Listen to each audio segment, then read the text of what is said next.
안녕하십니까. 오늘은 제가 어떤 종목을 분석을 해야 되는데, 이렇게 보니까 주가가 올라가는 종목은 상당히 많이 올라갔다. 그리고 이제 또 하락하고 있는 종목은 계속 하락하고 있다. 그리고 두 번째는 계속 바닥을 기고 있다. 이런 종목들이 수두룩하다. 자, 그러면은 이 올라가는 종목은 삼성전자, SK하이닉스, 현대차 이렇게 볼 수가 있어요. 그 나머지 종목들은 그냥 뭐 테마형, 뭐 정치 테마주, 과거에 한 10년 전에 떴던 그런 이미지가 상당히 강해 보인다. 그렇다면은 앞으로는 이런 대형 종목 빼고는 다 대부분 정치 테마주처럼 주가가 움직이고 있다. 어떠한 뭐 호재, 어떠한 뭐 이벤트, 뭐 어떤 뉴스, 뭐 찌라시 이런 걸로 주가가 움직이고 있다. 중소형 종목은. 자, 이것들을 좀 극복을 해야 되는데 과연 극복을 할 수 있냐는 거죠. 자, 그러면은 어떤 종목들이 이런 것들이 올라가냐? 대한강통신에 대해서 좀 더 얘기하고 싶다. 자, 미국과 이란이 이제 뭐 여러 가지 이유로 인해서 전쟁이 났죠. 근데 뭐 이란에서 뭐 미국 본토를 공격할 수는 없으니까 미국에서 먼저 선방으로 상당히 많이 지금 이란에 대해서 이제 공격을 하고 있다. 자, 그만큼 앞으로 어떻게 해야 되냐? 대한강통신이 이제 해저 터널에 있는 이 뭐 통신 같은 것을 없앤다. 이러니까 이제 주가가 굉장히 많이 올라갔죠. 뭐 10배 이상은 올라갔다고 볼 수가 있어요. 자, 이런 것들이 과연 10배가 올라갈 수 있는 건지, 이 종목 말고 다른 것도 올라갈 수가 있거든요. 근데 이렇게 한번, 세력들이 무엇을 했을 때는 계속 올라간다는 거죠. 자, 그만큼 주가 대한민국 주식 투자라는 게 이렇게 골고루 올라가고 내려가고 올라가고 내려가고 그런 것들이 없어진다는 거죠.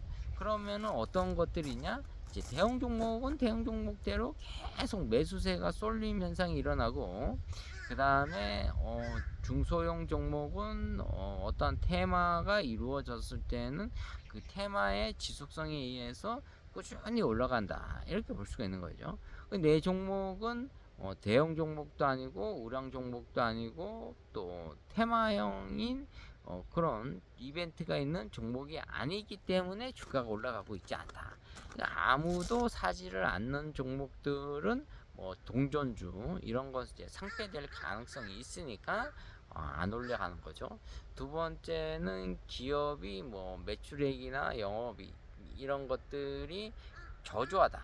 그리고 또 뭐 소형 종목이다. 또 이러니까 주가가 올라가고 있지 않다. 이렇게 보시면 될 것 같아요. 자, 그러면은 이런 종목들을 우리가 솔직히 대한강통신 같은 경우에는 주가가 상당히 많이 올라갔는데 대부분 이제 세력이라고 볼 수가 있는 것 같아요. 자, 그러면은 이런 세력들이 앞으로 어떠한 특정 종목에만 집중을 하느냐? 이것도 하나의 좀 의문점이다. 이 대한민국 이 국장이 굉장히 어렵잖아요. 여러분들에게 수익을 안겨주지 않고 1년이든 뭐 5년이든 10년이든 주가를 계속 이제 바닥에서 이제 기게 만들어요. 그럼 이제 지쳐서 이제 떨어져 나가는 거죠. 여러 가지 이제 사연이 있기 때문에. 자, 이런 것들을 봤을 때는 국장이 약간은 좀 힘든 투자다. 그러니까 사람들이 소형 종목이나 뭐 중소형 종목 이런 종목에 배팅을 안 한다. 그러면 이제 삼성전자하고 SK하이닉스만 매수세가 계속 이루어진다. 이렇게 보시면 될 것 같습니다. 그러니까 대한강통신 이런 거에 대해서 뭐 미국과 이란의 전쟁으로 인해서 상당히 수혜를 보고 있다. 또는 뭐 해저 터널에 의해서 이 뭐 대한강통신이 어떠한 그걸 실적이 올라갈 것이다. 근데 과연 이것이 지금 현실적으로 이루어졌냐는 거죠. 이루어지고 있지 않다. 이걸 볼 수가 있는 거죠. 자, 그렇다면은 지금은 이 정부에서 우리가 좀 자산이 많은 기업들 또는 이 기술력이 좋은 기업들 이런 것들을 좀 발굴을 해서 끌어올려 줘야 되는데 그런 사항이 이루어지고 있지 않다. 이게 약간은 이 주식 투자가 좀 애매모호하게 한쪽으로 이 쏠림 현상이 계속 이루어지고 있다. 그러다 보니까 뭐 삼성전자 또는 대한강통신 이런 쪽으로 뭐 몇 배가 올라간다 이렇게 얘기하는 거죠. 자, 대한강통신이 상당히 많이 올라가다가 지금 주가가 좀 조정을 받았어요. 그렇기 때문에 어떻게 보면은 이런 대한강통신이라는 종목이 앞으로 좀 주가가 더 올라갈 수 있을 것인지 아니면 좀 하락할 것인지 이런 것을 봤을 때는 아무래도 좀 다시 원점으로 올 가능성이 굉장히 높다. 10배 올라가면 뭐합니까? 이제 한번 떨어지기 시작하면 이제 계속 떨어지는 거죠.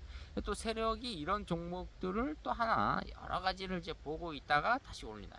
이렇게 우리나라의 국장이 좀 그렇다. 왜냐하면 중성 종목이 올라갔다가 거기서 멈춰줘야 되는데 지금 멈추지를 않고 있다. 이렇게 볼 수가 있는 거죠. 그러니까 국장이 이제 주가가 올라가고 바로 또 냄비 근성 때문에 금방 끌었다가 금방 식어버리는 그런 주가의 변동성을 보여주고 있다. 이렇게 표현할 수가 있습니다. 자, 오늘은 이 대한강통신에 대해서 이모저모 주저리 떠들어 봤습니다. 좋아요, 구독 팍팍 찍어주시면 감사하겠습니다. 감사합니다.